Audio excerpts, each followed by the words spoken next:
بسم اللہ الرحمن الرحیم۔ میں نے بھارت کے 4 سفر کیے اور 4 سفر نامے لکھے اور پھر چلا مسافر کے نام سے شائع کیا۔ اس کے پہلے حصے کا آج یہ 5ویں قسط ہے جو میں آپ کے سامنے پیش کر رہا ہوں۔ آج کی گفتگو کا پہلا عنوان ہے پرانی دلی میرا ایک رومانس۔ مجھے پرانے شہروں سے ایک فطرتی انس ہے، اس لیے مجھے پرانی گلی اور محلوں میں گھوم پھر کر بیعت خوشی ہوتی ہے اور میرے تصور میں خود کو صدیوں پیچھے لے جاتا ہوں۔ جب کبھی میں نے دہلی کے متعلق سوچا تو اسے دیکھنے کی خواہش حد سے زیادہ بڑھ گئی، کیونکہ دہلی کی بات ہی کچھ اور ہے۔ آج دہلی میں میرا دوسرا دن تھا۔ میں جس کمپنی کی دعوت پر بھارت آیا تھا، اس کمپنی کے مالک کا نام درشن چودھری تھا۔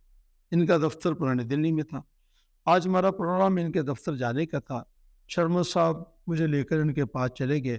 تنگ گلیوں سے گزرتے ہوئے ہم ایک ایسے علاقے میں پہنچے جہاں کیمیکلز کی ایک بہت بڑی مارکیٹ تھی۔ جب ایک دفعہ آپ دونوں دہلی چلے جائیں اور تھوڑی دیر کے لیے آنکھیں بند کر کے دوبارہ کھولیں تو میں پورے یقین سے کہہ سکتا ہوں کہ آپ کو یہ محسوس بھی نہیں ہوگا کہ آپ لاہور میں نہیں ہیں۔ تو آپ صرف یہ فرق محسوس کریں گے کہ اندرون دلی کے اکثر لوگ آپ کو اردو بولتے نظر آئیں گے، جبکہ اندرون لاہور میں آپ کو زیادہ تر لوگ پنجابی میں بات کرتے نظر آئیں گے۔ آپ کو کوئی اور فرق محسوس بھی نہیں ہوگا، فرق ہو بھی نہیں سکتا، کیونکہ یہ دونوں شہر صدیوں تک ایک جیسے حکمرانوں کے تحت ہی رہے ہیں۔ اس لیے دونوں شہروں کے طرز تعمیر اور بود و باش میں بے عدم مماثلت۔ کیمیکلز کی مارکیٹ بالکل لاہور کی اکوری منڈی کی طرح ہے، جہاں پر بے شمار دفاتر لوگ کیمیکلز کی خرید و فروخت کا کام کرتے ہیں۔ میں درشن چودھری صاحب کے دفتر چلا گیا اور وہ ایک چھوٹا سا دفتر تھا، لیکن اس میں کام بہت زیادہ ہوتا تھا۔ ان سے ہونے والی بات چیت انتہائی دلچسپ ہے۔ وہاں درشن چودھری کے برادر نسبتی کنیا لال بھی موجود تھے۔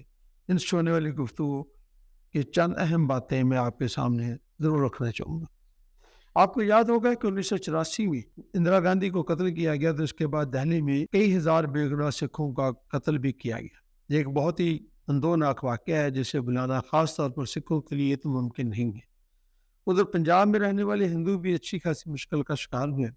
کنیا لال نے بتایا کہ ان کا خاندان پنجابی ہے اور چندی گڑھ کے پاس ان کی رہائش تھی۔ جب سکھوں کو دہلی میں قتل کیا گیا تو انہیں بھی پنجاب میں سکھوں نے تنگ کرنا شروع کیا اور بہت سارے ہندوؤں کو سکھوں نے قتل کر دیا۔ ایسی صورتحال میں جو ہندو اس قابل تھا کہ وہ نقل مکانی کر سکے، اس نے پنجاب چھوڑ دیا۔ ہمارا کاروبار پہلے سے ہی دہلی میں تھا اور ہمارے کچھ رشتہ دار بھی جہاں دہلی میں رہتے تھے، اس لیے ہم پنجاب چھوڑ کر دہلی میں آ گئے، مگر ہمارا دل ابھی بھی پنجابی میں ہے، جہاں ہم صدیوں سے رہ رہے تھے۔ اب بھی ہم اپنے گھروں میں پنجابی زبان ہی بولتے ہیں۔ انہوں نے مجھے بے شمار واقعہ سنایا۔ سچی بات تو یہ ہے کہ جب بھی میں ہجرت کا کوئی واقعہ سنتا ہوں تو مجھے اپنے بزرگوں کی ہجرت کا واقعہ یاد آتا ہے۔ ایسے حالات میں کئی بے گناہ مارے جاتے ہیں، اسی طرح بے گناہ لوگ پنجاب میں بھی مارے گئے۔ نہ سکھوں کا کوئی لیڈر مرا، نہ ہی ہندوؤں کا کوئی لیڈر مرے، تو بیچارے عام اور بے گناہ لوگ۔ کنیا لال ایک پڑھے لکھے آدمی تھے۔ انہوں نے جو بات 1996 میں کہی اب 2020 میں سچ ثابت ہو رہی ہے۔ انہوں نے کہا ہندوستان میں مسلمانوں کو، جن کو وہ محمڈن کہتے تھے، کی آبادی میں بے حد اضافہ ہو رہا ہے۔ ان میں اکثریت غریب لوگوں کی ہے جو زیادہ بچے پیدا کرتے ہیں، جبکہ ہندو لوگوں کی ایک اکثریت امیر ہے اور وہ کم بچے پیدا کرتے ہیں۔ انہوں نے کہا کہ ہمیں ڈر ہے کہ آنے والے وقتوں میں محمڈن کی تعداد بڑھ جائے گی اور ہندو آہستہ آہستہ اقلیت میں چلے جائیں گے۔ اس کا حل صرف ایک ہی ہے کہ محمڈن معاشی ترقی کرے تاکہ کم بچے پیدا کرنے کی طرف مائل ہوں۔ آج بھارت کے اندر جو کچھ ہو رہا ہے اور ہندو جس خوف کا اظہار کر رہے ہیں، یہ کوئی نئی بات نہیں۔ میں نے یہ بات ایک پڑھے لکھے ہندو سے 25 سال پہلے سنی تھی۔ پرانی دلی دراصل وہ علاقہ جسے شاہ جہاں نے 1639 میں بات کیا تھا اور آگرہ سے اپنا تخت اس علاقے میں منتقل کیا۔ یہ بالکل اندرون لاہور کی طرح کا ہی ایک علاقہ ہے۔ اس علاقے کے ساتھ ایک مسجد اور قلعہ بھی ہے۔ بالکل اسی طرح لاہور میں بھی اندرون لاہور کے ساتھ ایک مسجد اور قلعہ ہے۔ یاد رہے کہ مغلوں نے مختلف ادوار میں دلی، لاہور اور آگرہ تینوں شہروں کو اپنا دارالحکومت بنایا تھا۔ شاہ جہاں نے دلی شہر کے چاروں طرف ایک بلند دیوار بنائی تھی جس میں کئی دروازے تھے۔ میں نے یہ اندازہ لگایا کہ مغلوں نے جہاں بھی شہر تعمیر کیے وہ اکثر دریاؤں کے کناروں پر ہیں، مثلاً لاہور راوی کے کنارے پہ، آگرہ اور دہلی جمنا کے کنارے وغیرہ وغیرہ۔ یاد رہے مغلوں سے پہلے سلاطین دہلی، تغلق اور سوری بھی اس علاقے میں رہے ہیں، لیکن انہوں نے باقاعدہ شہر کو آباد نہیں کیا۔ دلی شہر کو آباد کرنے کا سہرا شاہ جہاں کی ساری ہے۔ آپ کہہ سکتے ہیں کہ دلی کو آباد کرنے میں سب نے اپنا اپنا حصہ ڈالا، مگر شاہ جہاں نے اسے باقاعدہ ترقی دی۔ دہلی میں موجود مشہور عمارتوں کا ذکر آئندہ صفحات میں کروں گا۔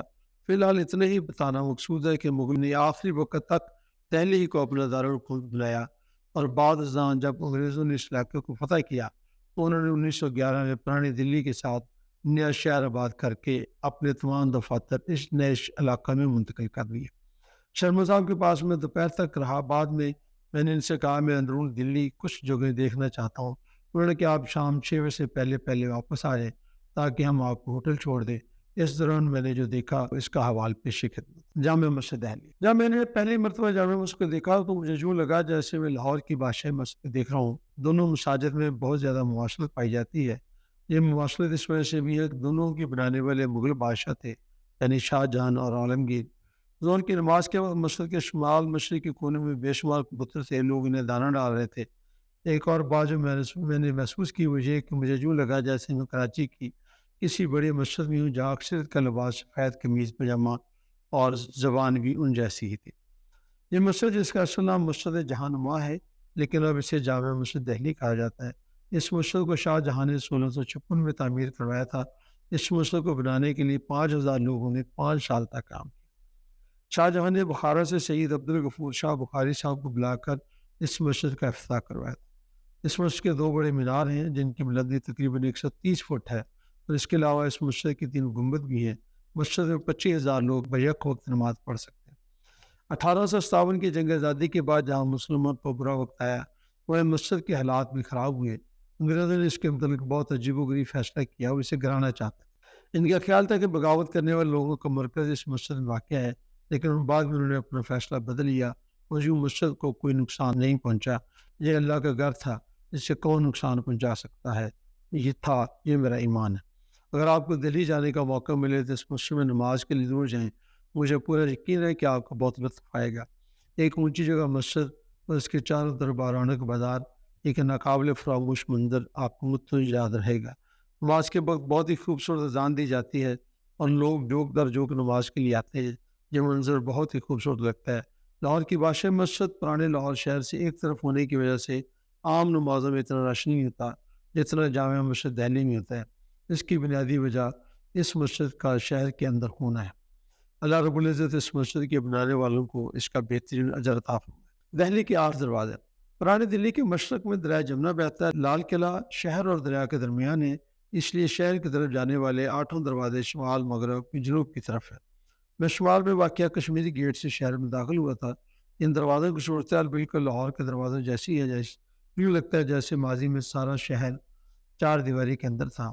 جس کے چاروں طرف بڑے بڑے گیٹ تھے جو عام رفت کے لیے دن میں کھولے جاتے تھے۔ اس کی باقیت ابھی بھی ہے لیکن بہت اچھی حالت میں نہیں ہے۔ ان کے نام بھی لاہور کے دروازوں کی طرح ہی ہے، یعنی کشمیری گیٹ، موری گیٹ، لاہوری گیٹ، دہلی گیٹ وغیرہ وغیرہ۔ مجھے سب دروازوں میں جانے کا موقع تو نہیں ملا لیکن کشمیری اور موری گیٹ دیکھنے کا اتفاق ضرور۔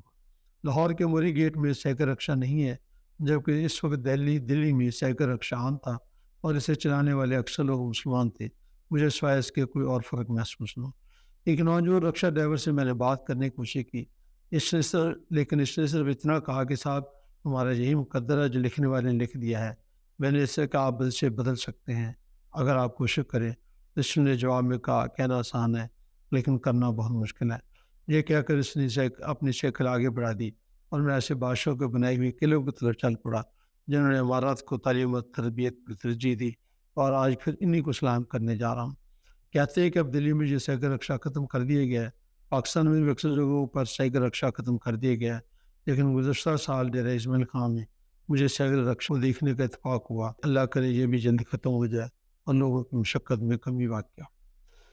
انشاءاللہ عزیز اگلی قسط میں آپ کو چاندنی چوک جسے شاہ جہاں کی بیٹی نے ڈیزائن کیا کے بارے میں کچھ باتیں آپ کے سامنے رکھوں گا۔ بہت بہت شکریہ۔